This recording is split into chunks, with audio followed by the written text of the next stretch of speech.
What's up, everybody? Welcome to the Spotlight by CG Ruthless, man. Let's welcome my special guest from Pittsburgh Safety Donovan McMillon, bro. How's it going, bro? Everything's going great. How are you? Oh, doing so well, man. First time I got a Pittsburgh prospect, man, I gotta say. Hey, I'm excited to be here. Let's do it. Oh, yeah, for sure, man. So, for those people who are not familiar with you, man, you gotta tell me about yourself. 100%. 100%. My name's I was set that up perfect. My name's Donovan McMillon. I'm from Pittsburgh, Pennsylvania. Peters Township to be exact, 30 minutes south of Pittsburgh. I got three younger brothers, Darius, Dane, and Davin, raised by my mom and dad, Shelly, and Darren McMillan. And I've been playing football for like 17 years. Oh yeah. So what started you on your early part when you were a kid? What started you playing football? So I actually wrestled first. I started wrestling at age 5, and I wrestled all the way till my junior year of high school. I was pretty good at it.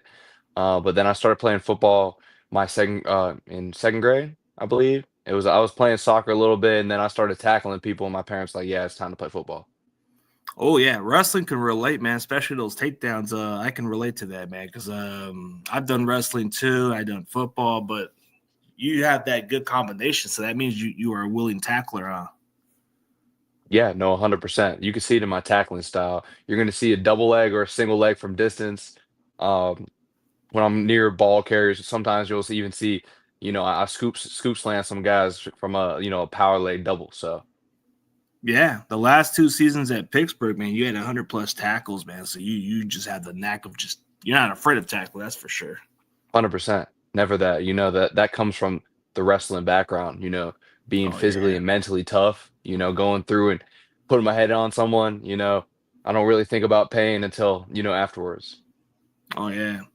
And this is an interesting stat, which I didn't even know much about because when I looked at all the schools, I guess you're the first player since Scott McKillop had like 100 plus tackle consecutive season. Yeah, no, I didn't know that until I made the record, this year, and I was like, wow, that was like what that was 15 plus years ago. It was crazy that I even, could be in the same conversation of that, and I was blessed and able to make that opportunity last with the past 2 seasons of production. Yeah, and crazy part was the guy who did it last time was drafted in the 5th round by the Niners once upon a time, but he was one of our special teamers. I think he only lasted 1 season for us. Oh, really? Okay, okay. Yeah, he was a good player, but I think he just was mostly our special teamers. But he was a tackling machine for sure. I guess the most tackle. I guess if we're looking at like career besides like your major and all that, what's like your backup plans? Yeah, 100%. So I went to Florida originally for telecommunications. I was in a telecommunications school. So I wanted to go into journalism, broadcasting. Then when I transferred to Pitt, it went straight to a just a communications major because we didn't have telecom here at Pitt. So, I've my aunt won an Oscar for editing. I love the television movie area. But I could definitely see myself being an analyst or something like that, or something going into maybe a business side of living. But as of right now, my only thing is football, and that's where my goal Oh, is. yeah, that's a good way to put it, man. Like I'm just saying, football is your main second. I mean, your main focus, of course. But 100%. yeah, like I guess from the looks of it, when I looked at your entire number stats, you only got your only interception for this. You only got one in your entire career. But how did it feel like getting your first interception against Kent State?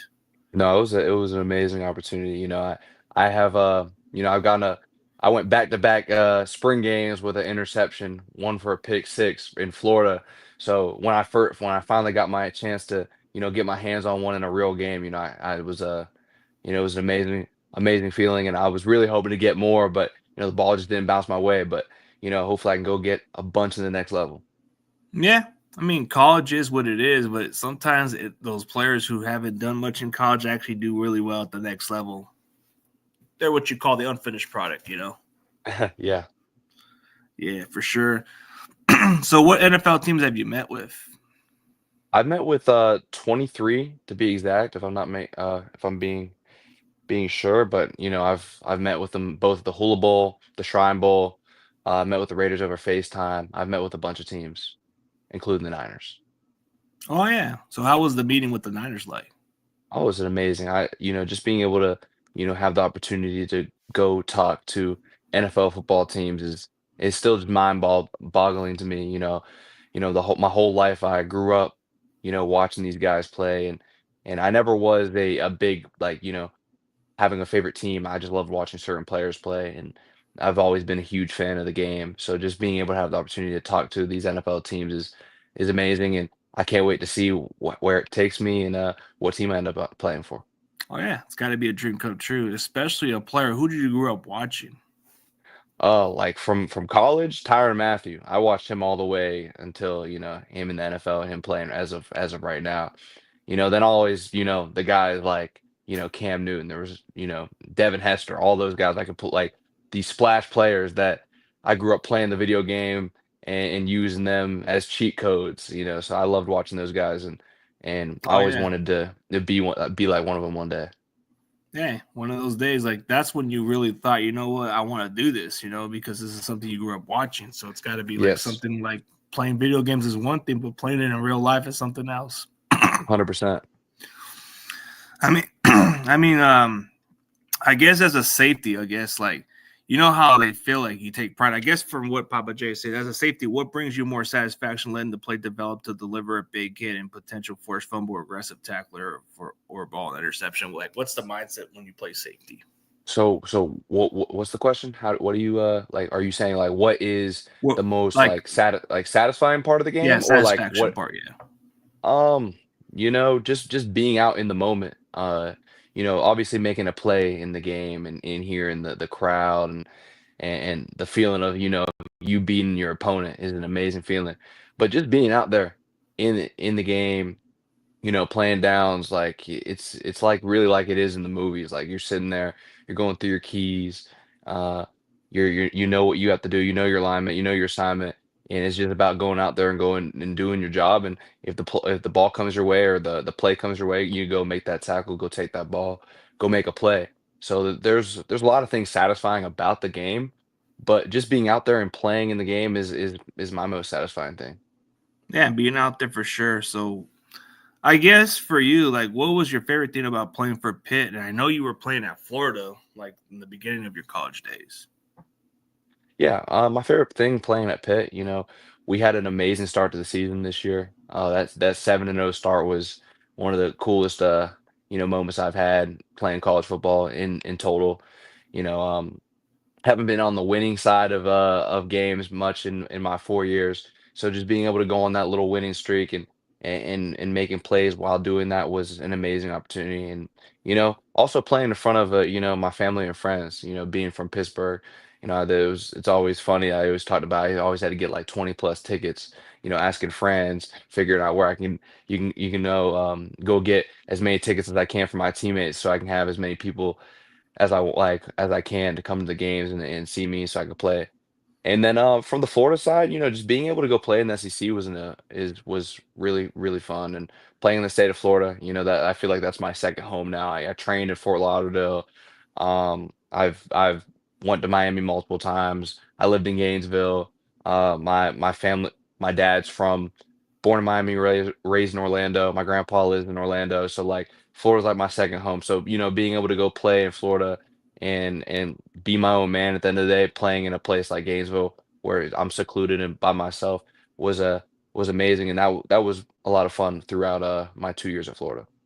Oh yeah, it's got to be a good experience to go from it's like go for the bigger competition and go from back home, So it's got to be like a bonus. But like you said, when it comes to like your family going to these games in Pittsburgh, man, it makes it more kind of supportive for them. 100%, 100%. Yeah, just imagine if you were on the Steelers. I'm pretty sure they'll ask for more tickets for that too. Yes, definitely more tickets. I can't imagine how many I would have to if I went to the Steelers. Yeah, it's got to be pretty interesting, right? Just like living out a dream and then just playing it in the city of Pittsburgh. You play for the Steelers team and all that. That'd be kind of cool. Just imagine you just playing for like the likes of the Troy Polamalu's of the world and all that stuff. I've always Yeah, it found would their defense kind definitely. of pretty interesting.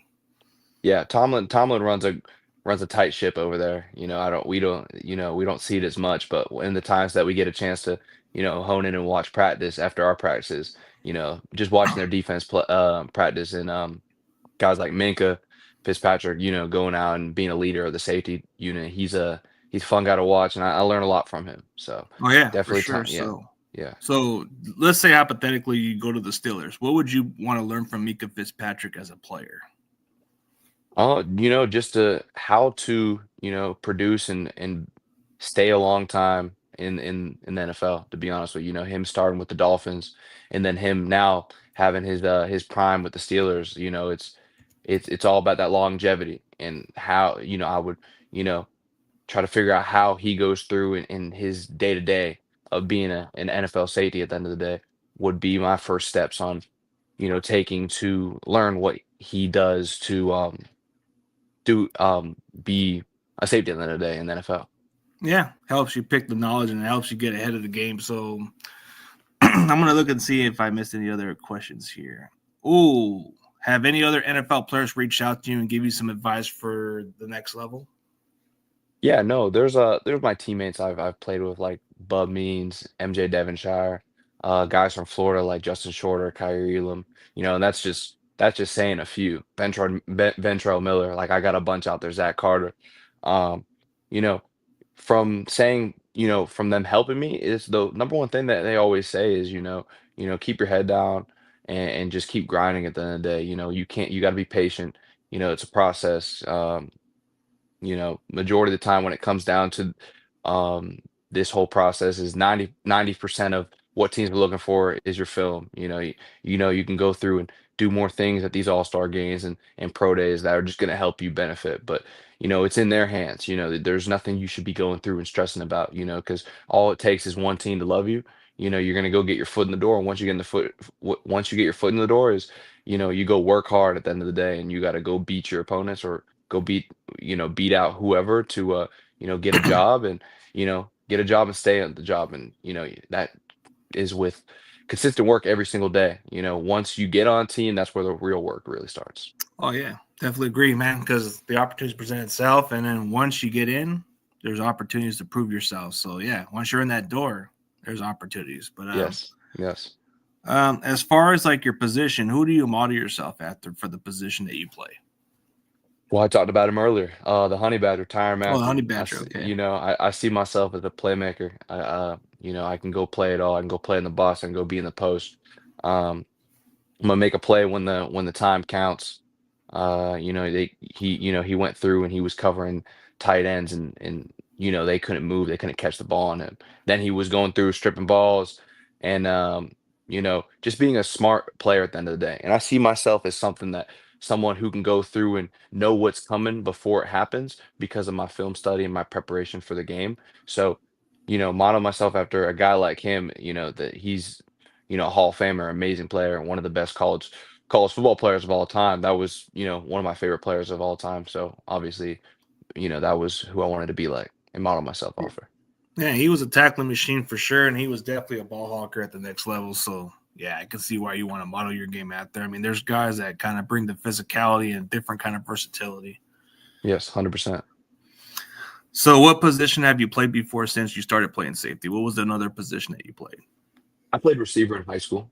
I was an offensive player. They kind of put me everywhere. They put me running back, receiver, tight end, kind of put me everywhere so I can, I was a bigger body in high school, so I can go through and block and be a leading blocker for my quarterback slash running back. And then every once in a while they throw me a few shots down the field. I go get the ball and make a play. And then I was also a kick returner as well. Took Oh, one to the house in a big game my senior year. I can see why it relates to you playing safety, and plus having that wrestling background benefits you even more because you're not afraid of tackling. Right. 100%. Oh yeah, as far as like your defensive scheme, what scheme that you guys played in Pittsburgh, and what would fit your style of play? I would see myself as being able to be in any scheme. We played a 4-3 in Pittsburgh. Um, base four down, cover four defense where we ran hots on third downs and long distance second downs. Our main thing was to cover up our guys and let our D linemen and linebackers go fit gaps, and then the safeties will go correct that and fit where needed. And then on big downs, we go blitz the quarterback and blitz more than they can block and make the quarterback get rid of the ball quick. And hopefully our coverage, which our DBs have been doing the past years is stay locked on and go make the plays that we're supposed to make. Oh yeah, I guess you seem like a good fit. You're versatile to play any of those schemes, huh?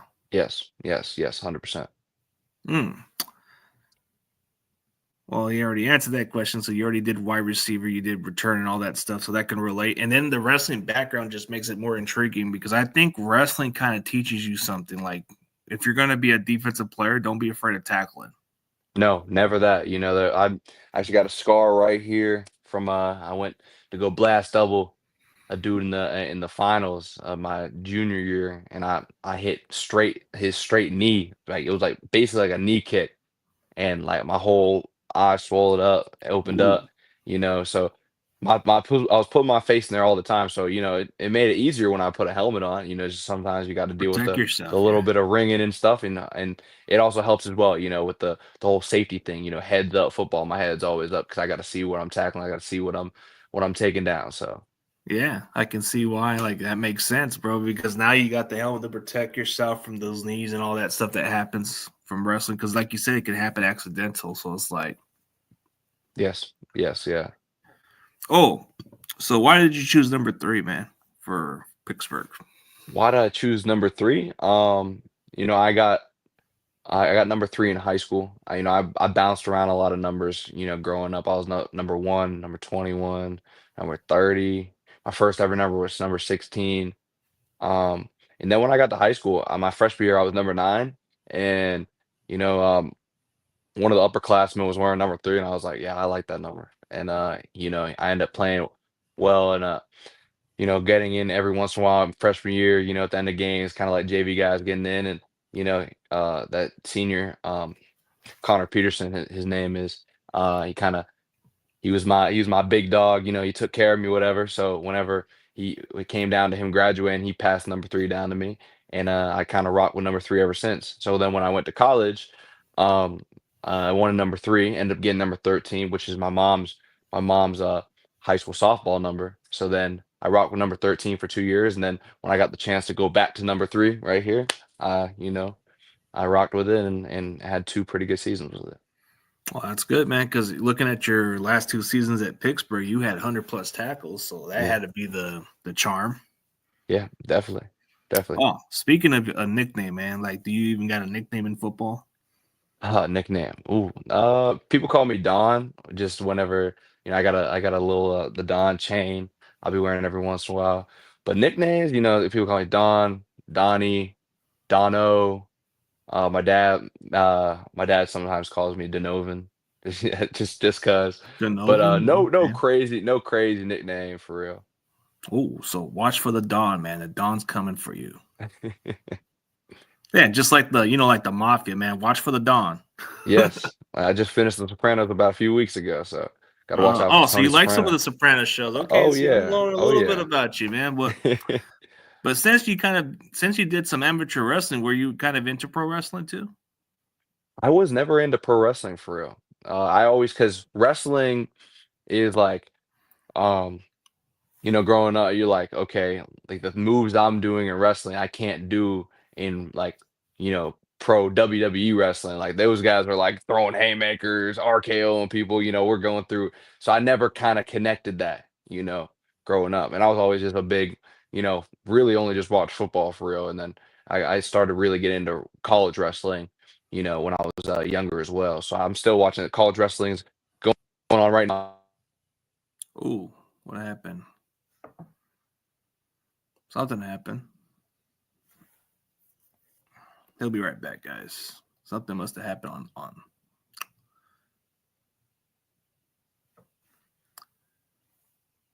What happened?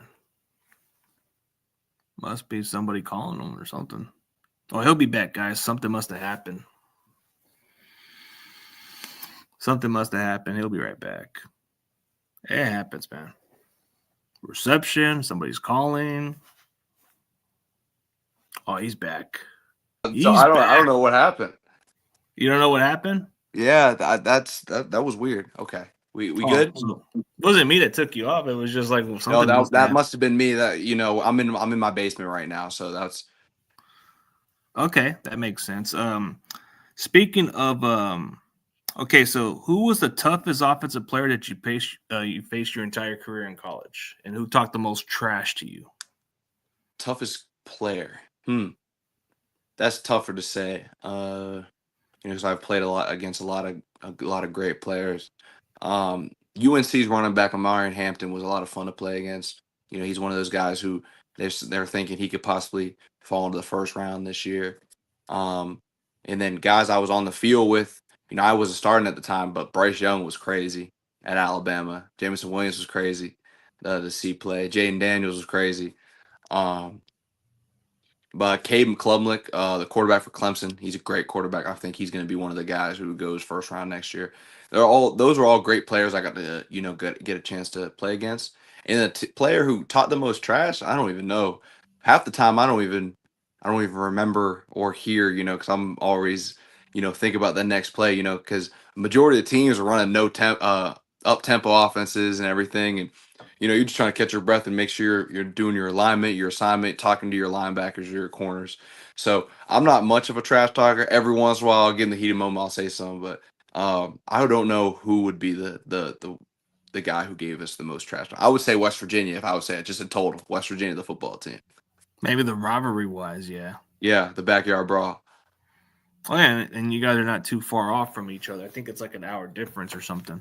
Yes, like 45 minutes to Morgantown. Oh, yeah. So it's got to be a little rivalry. So I got to say one of the West Virginia guys must be the trash talkers. Yeah. Yeah, it's got bragging rights for something like that. But Oh, definitely. so going into your entire college career, man. So what can you take into going into the NFL that you need to improve on the most? What I need to improve on the most? Um, I would just love to just continue to perfect my game on every level. I wouldn't say one thing I got to go through and work on more, but like every player, every time I get on the field, like I could go and try to perfect my game, whether it comes down to seeing plays faster or going and making plays on the ball or things that I don't even know about that I can go correct by watching a vet maybe practice or watching more film on guys like Minka and Tyrann Mathieu. So I wouldn't say one thing what I would need to correct. I just love making myself as best as I possibly can be on the field. Oh, for sure. Oh, I like these couple questions here. So looking back, what's the most piece of wisdom that your parents gave you that shaped you into the football player you are today? That's a tough one. My parents are my favorite people. The so they raised me they raised me right. They raised me great. So I wouldn't say there's one word of wisdom that I would say that I could put out there to be like that's what they told me, but just the way they raised me to be um, become a young man to where I am right now, and be a gentleman at the end of the day, be respectful, be understanding, and just be a nice, happy person at the end of the day. Life's too short to hold grudges and everything. So as long as you're being the best person you could possibly be, when it's not even talking about football, but just being the best person you possibly be on this earth, that's what they raised me to be like. Oh yeah, for sure. So I guess going into mid-season, I guess this is what happened for you guys. Can you take your thoughts and your process from having a coach being fired mid-season and then having one of the best games ever in the last game of the season? How did you overcome that adversity? Oh, from which season are they talking about? What was the season that you guys got your coach fired? Can't. My head coach my freshman year got fired. Coach Mullen, he got fired. But can you take through your process from head coach fired midseason, then having one of the best games ever in the last game? How did you overcome that adversity? I don't know. I don't know what they mean by that question right there. Yeah, I wouldn't know either. I'm like thinking, wait a minute, it had to be somewhere, maybe like you said, your freshman year it happened. But I guess there's another good nickname right here for you for a catchy name. Like if you want to go with it, you go with a football nickname, the McMillion Dollar Man. Hey, the McMillion Dollar Man sounds nice. Yeah, somebody's got a price to pay. Yeah. Just like the wrestling catchphrase, somebody's got a price to pay for the $1 million man. But okay, so let's go with some common sense and rapid fire questions, and then we can go from here. So I'm pretty sure on the football field you might have deal with something rarely every now and then. But let's say you have a quitter on the team during the game. How do you deal with a quitter who just leaves you guys hanging? That would be tough. I've never really dealt with that before. Um, going through, if someone had you maybe had a difference or something like that, the number one thing you do, that you pick up that person and you try to figure out what's going on with them, at the end of the day, whether it's we're going through adverse situation, or maybe we're losing, or maybe there's an argument about a play call or something like that. What you go through, you do is you be the bigger person, and you figure out what's going on so we can go play that next play. And I go through, from my perspective, I have next play mentality. So I'm playing next play. We're gonna go through on the sideline and go talk about it, go look at the film, and figure it out. So that's what I would say from that stance. Okay. So let's say in the sidelines, like one of your defensive teammates is not on the same page and they're having some issues with the coverage issue and they're not like fixing the issue and they're going to an altercation. How do you deal with a situation as a captain or a leader on the team? Yeah, we go through, we de-escalate the situation, we talk about it. There's a reason why they're on the field with us. I'm on the field, they're on the field. They're a ball player as well. So everyone has their perspective and how they see a certain play. So we go through, we de-escalate the situation. We learn what they're trying to say. We talk to our coach, and then we figure out how we're going to be able to beat that play, or that whatever is going on in the game, and we'll go and fix it so it won't happen again. And then we're brothers at the end of the day, so we talk it out, and we go play ball at the end of the day.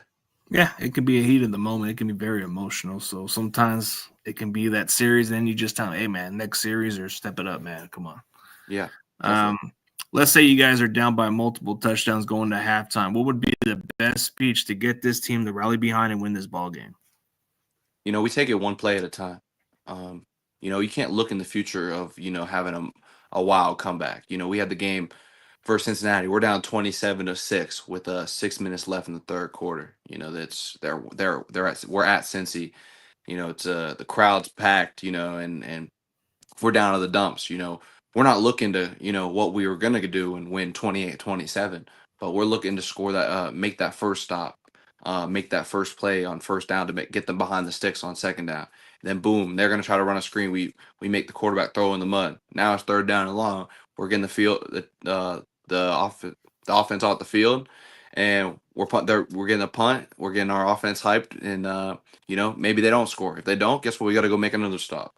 So we're taking it one play at a time. We're not looking at, okay, we need to come back, we need to do this, we need to do that. No, we're going to go through and we're going to do our responsibilities of that particular play. And then after that play, we're going to do it again. And then we're going to do it again, and we're going to do it again. And if something happens when they win the next play and the adverse situation comes up, then we handle it and have that same play, that same one play, next play mentality. Oh, for sure. Okay, so we'll answer Grant Edder's last two questions, and then I'll do a couple of mine. I guess this is something like we kind of have the child in ourselves, but I guess if you had to choose which favorite dinosaur you like, what would be your favorite dinosaur? T-Rex. Okay. Stereotypical. I don't know. I just feel like I'd pick T-Rex. The movies, they look crazy, so I don't really know many times. Oh, okay. So are you kind of like a comedy or horror kind of movie guy? I like all movies. All movies. I'm not the biggest horror movie type of guy. Oh, me either, bro. I like comedy better. But okay, this is probably the best one I got to say. If you had to choose a person who's dead or alive, who would you have a meal with and why? That's tough. That's a tough one. I don't know who I would pick. I would feel like I would just pick my family to have a day. Like if I have one meal left to eat, like I'm gonna, go sit down and eat food with my family. To be honest with you, those are my people. Those are, my family, my friends. If I could do a whole big, Last Supper, with my family and friends, I would do that. Okay, family is always the most important time. Like they say, enjoy those moments before they're last. Like my once family told me about that before. Oh, that's awesome. Yeah. Every moment matters is what they would say. So. Yep. Live in the moment. Yeah. If it was a dead or alive for me, it would probably be my brother, even though he's up in he's up in the Lord's heaven. But it's been years. But something like that, you gotta enjoy those moments before they're gone. Yeah. Okay, so let's look at another one. Actually, I was gonna do the rapid fire questions. I was gonna say probably for fast food. I'm pretty sure you're probably not. I don't know if you're into like eating as much because I know you kind of like say diet yourself or balance yourself. But if you had to choose something, what would it be? McDonald's or Burger King? McDonald's. Okay, By I mean far. that's too 100% McDonald's. 100% McDonald's. The breakfast is good. I'll admit. Yeah, yeah. There's nothing wrong with a Big Mac. Every once in a while. I haven't had one in like 3-4 months ever since I got on this draft diet, but Yeah, it's got definitely to be a crave challenging part. But as far as your go-to shopping place, what would you go to for Walmart or Target? If you had to choose one of them. Walmart or Target. Yeah. Walmart. Okay, can't go wrong with the prices. Never can. My grandparents, they used to have an RV, used to sleep and park outside the Walmart, and anytime we needed something, we go in there to go grab them some kind of Tupperware or something. But we'd always get like the donuts as well. The Walmart donuts, you can't miss on those. Oh yeah. I know this sounds kind of interesting, but for some people who are bikes or skaters, what would you prefer, man? Like, do you prefer being one of those BMX bikers or those skateboard people? It's kind of like one of those things. I would do a biker.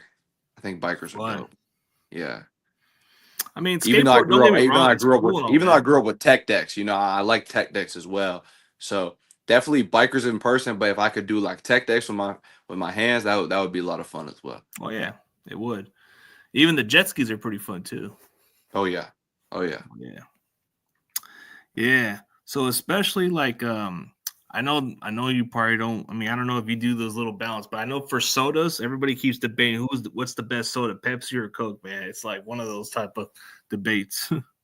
That's tough. Like I don't like a lot of people know the difference. I don't really know the difference, to be honest with you. Like if they go, let me get a Coke, and they only have Pepsi, I'm like okay. Or if I'm like, let me get a Pepsi and they get a Coke.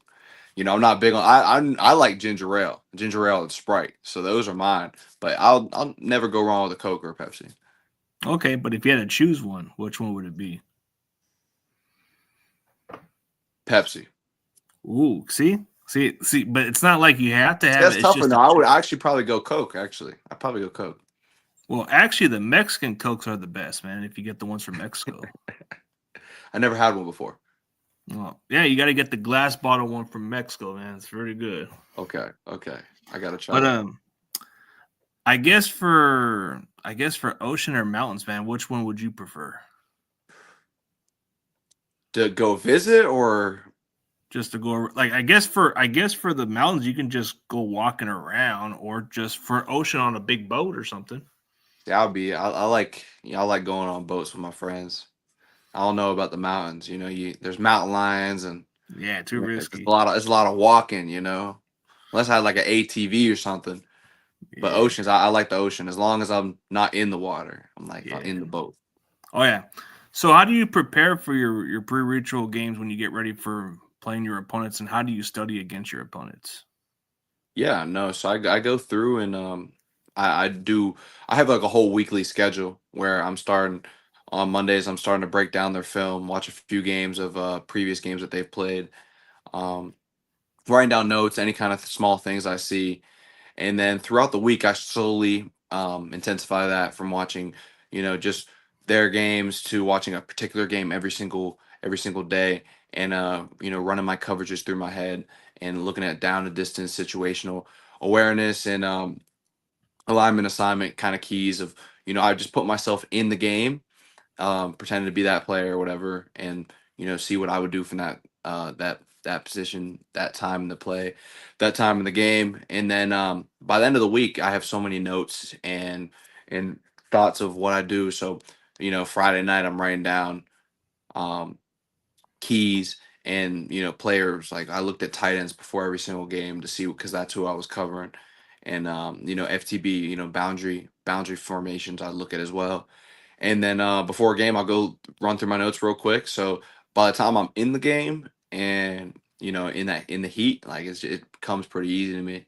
There's only so many times where you're not gonna get surprised because you studied them so much before the game.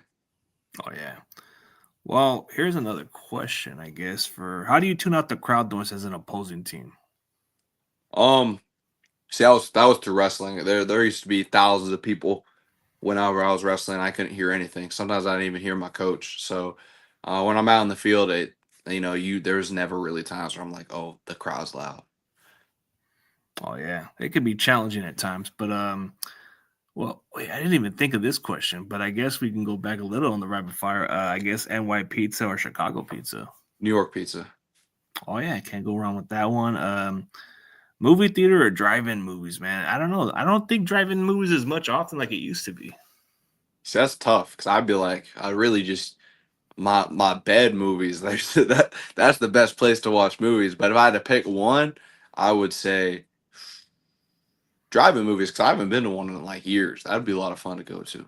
Uh, well, okay, for you, like if you hit, like if you, what do you have an interception or touchdown sack celebration or something on a play? No, not really. I feel like if I got an interception, I just don't know what to do with myself. I just kind of just be freaking out, being all excited and stuff. But if I really had a plan for one, I'd really have to start thinking and really thinking of a celebration for the next one I get. Yeah, gotta think of one. But if you had to choose one, let's say if you had to choose a play, like if you can intercept for a pick six or currency a quarterback passer present, who would it be against? Tom Brady. Oh yeah, get You that got pick to you six from get you Tom get you Brady, get man. an That'd be interception off the legendary. goat. You know that you got infinite bragging rights for life. Yeah, or it can be one of the bragging rights in the Super Bowl where you get the pick six and just seal the game. Oh yeah, that's a dream come true. Yeah, for sure. And from what you told me, you're not quite a trash talker unless they do something to you. I was, most of the time I'm just kind of, locked in on my keys, my plays. I wouldn't say I'm a big trash talker. Every once in a while I'll make a play and say something, but I wouldn't say I'm a play to play trash talker. Yeah, I mean, you seem like a humble individual from the looks of it. Okay. Oh, this is probably one of my favorite ones. Sometimes some of you prospects sometimes do this little song for the school, so and all that. So I guess can Donovan give us a good old hail to Pitt cheer, a real Pittsburgh Panther like I don't know, like do you know I, their just be like- their I, ju- final I song would or just no? be like, I'll just be like, hail to Pitt, hail to Pitt, baby. Okay. Yeah. But yeah. So I guess growing up in the state of Pennsylvania, it has to be a dream come true to finally live out your dream and finally get to play at a good college and then go back to your home. It has to be like that kind of journey, huh? Oh yeah, it was definitely a crazy full circle event. Being able to go play in the SEC, play for an amazing program like Florida, and then being able to go play for another big time ACC team, and then it happened to be my hometown team. So it definitely came full circle, and it was nothing but blessings and great, amazing opportunities. Okay. That's got to be something. But why should NFL teams draft you and why do you stand out from the rest of the safeties in this class? Yeah, I think teams should draft me because I'm a hardworking player with like a gritty mentality. I'm gonna go out there and do whatever it takes for the team to win. Whether that's special teams, whether that's you need me to go take on a 350 plus pound offensive lineman, I'm gonna go do whatever it takes to win. And I'm a winner at the end of the day, so I'm gonna go out and work my butt off to be the best player on and off the field I could possibly be, and go win for the program. Oh, for sure. And does this moment feel surreal or does it feel business as usual? I would say surreal. Yeah, I know it's hard to wrap myself around it, but I just take it one day at a time. I'm excited for pro day next week, next Wednesday. So it's the dog days of training. I've been training since January 1st. Two All-Star games and counting. So it's been a long trip so far. I know I got still a long bit to go, but taking it one day at a time and taking in every moment. Oh, for sure. And what's the goals for the pro day that you're trying to achieve, man?